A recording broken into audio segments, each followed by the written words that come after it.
नमस्कार दोस्तों, मेरा नाम है सौरभ और आप सबका स्वागत है आपके अपने चैनल स्टडी टाइमलाइनर्स पे। सो फ्रेंड, आज मैं आपसे बात करने वाला हूँ रैंकाइन फार्मूले की। ये formula exam point of view से बहुत ज़्यादा इंपॉर्टेंट है और इस पर न्यूमेरिकल काफ़ी ज़्यादा पूछे जाते हैं एग्ज़ाम में भी। तो देखिए, सबसे पहले मैं आपसे बात करूँगा कि ये रैंकाइन फार्मूला होता क्या है। सो फ्रेंड, उससे पहले मैं आपसे कहना चाहूँगा कि अगर आप हमारे चैनल पर पहली बार आएँ तो हमारे चैनल को सब्सक्राइब कर दीजिए और बेल आइकन को भी दबा दीजिए। और साथ ही मैं आपसे क्या कहते हैं अनुरोध करूँगा कि आप मेरी प्लेलिस्ट ज़रूर जाके विजिट कीजिएगा, क्योंकि वहाँ से आपको पता चलेगा कि मैंने काफ़ी ज़्यादा टॉपिकों पे वीडियो बना रखे हैं, वो आपके लिए काफ़ी बेनिफिशियल होंगे। तो चलिए फ्रेंड, इस वीडियो को शुरू करते हैं। तो देखिए, रैंकाइन फार्मूला आप यहाँ पे देख रहे हैं, मैंने यहाँ पे आपके लिए शो कर रखा है। ये कुछ होता है रैंकाइन फार्मूला।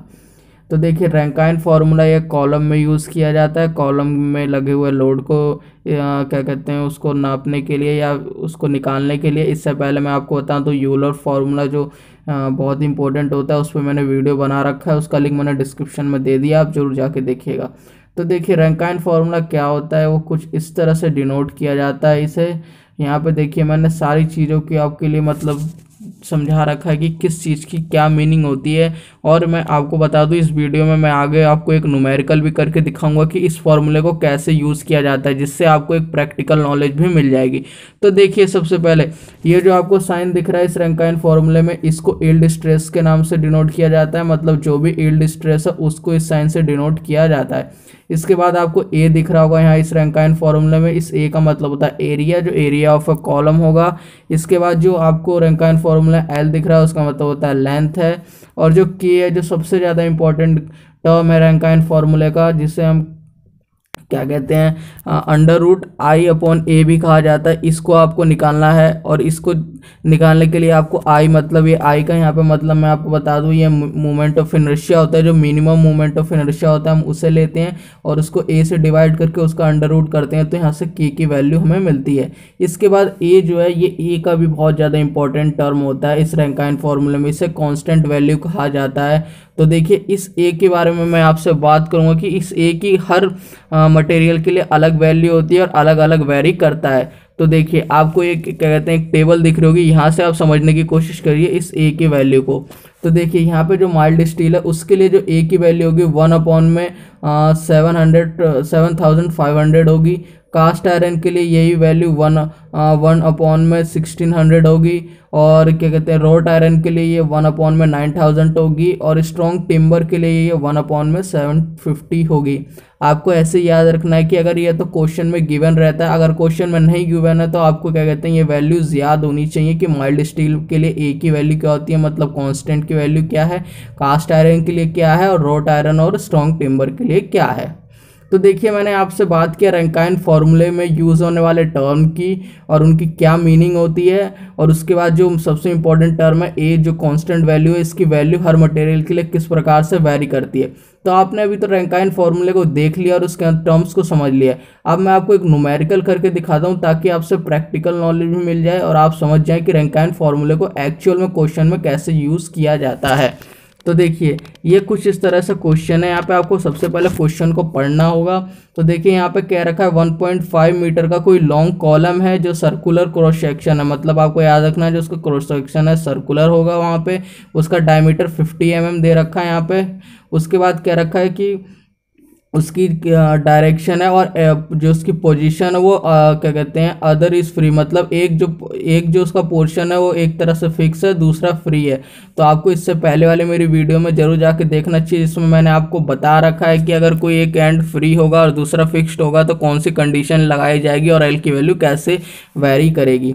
इसके बाद देखिए, आपको क्या क्या निकालना है, क्रिपलिंग लोड यहाँ पे निकालना है रैंकाइन फार्मूले को यूज़ करके। और क्या कहते हैं यील्ड स्ट्रेस भी आपको दे रखा है यहाँ पर। और उसके बाद ए की वैल्यू देखिए, इस क्वेश्चन में ए की वैल्यू आपको दे रखी है। अगर आपको नहीं दे रखी होती तो आपको ये जरूर बताता कि जो मटेरियल है किस चीज़ का बना होता है, ताकि इससे आप ए की वैल्यू निकाल सकें। तो देखिए, अब यहाँ पे मैं आपको बताऊंगा कि क्या कहते हैं क्या क्या चीज़ें आपके लिए गिवन है। आपको एल की वैल्यू गिवन है, तो मैं सबसे पहले वो लिख लिया मैंने।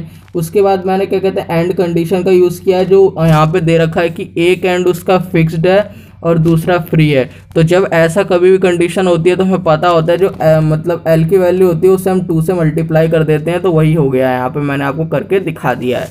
तो देखिए इसके बाद मैंने क्या कहते हैं यहाँ पे डी की वैल्यू जो हमें 50 mm दी रखी है उसे मीटर में चेंज किया है तो 0.05 मीटर हो गई है।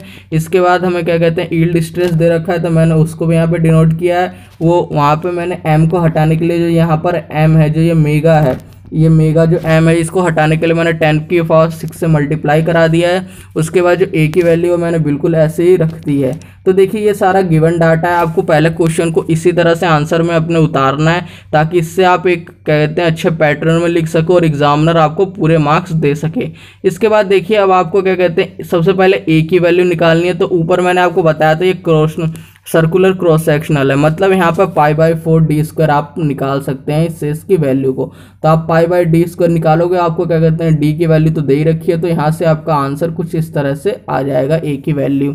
इसके बाद देखिए ए की वैल्यू निकालने के बाद आप आई की वैल्यू आप निकालोगे, जो क्या कहते हैं ये मिनिमम मोमेंट ऑफ इनर्शिया होता है। तो आपको पता होगा जो सर्कुलर क्रॉस सेक्शन होता है उसका minimum moment of inertia π/64 d⁴ हो जाएगी।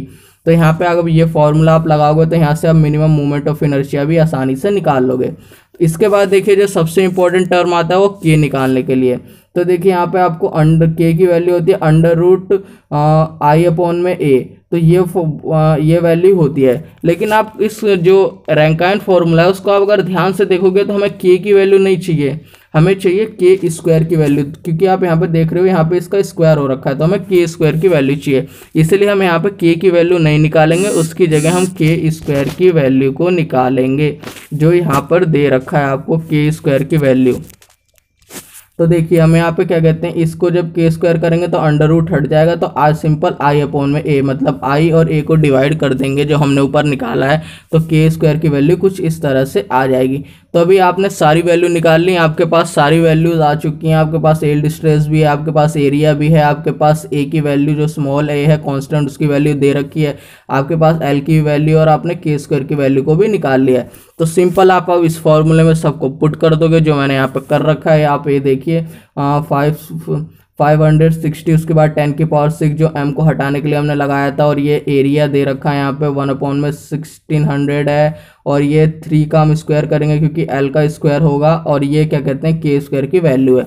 अब सिंपल आप कैलकुलेटर की मदद से इसे सॉल्व कर दोगे तो लास्ट में जो आपका आंसर आएगा वो कुछ इस तरह से आएगा 29.75 किलो न्यूटन। आपको किलो न्यूटन में चेंज करना होगा फ्रेंड, क्योंकि आप याद रखना जो लोड होता है वो मैक्सिमम टाइम किलो न्यूटन में ही रहता है। तो जब आपका आंसर आएगा वो न्यूटन में आएगा तो आप उसे 1000 से डिवाइड करके किलो न्यूटन में चेंज कर सकते हैं। सो फ्रेंड आज मैंने आपसे बात किया ये रैंकाइन फॉर्मूले को, उसके बाद आपको एक न्यूमेरिकल के थ्रू सॉल्व करके भी दिखाया किस तरह से रैंकाइन फॉर्मूले को हम न्यूमेरिकल में यूज़ करते हैं। सो फ्रेंड अगर आपको ये मेरा वीडियो बेनिफिशियल लगे तो फ्रेंड प्लीज़ मेरे चैनल को सब्सक्राइब कीजिएगा और साथ ही इस वीडियो को लाइक शेयर भी कीजिएगा, क्योंकि फ्रेंड मैं ऐसी स्ट्रेंथ ऑफ मटेरियल से रिलेटेड वीडियोस लाता रहता हूँ। धन्यवाद।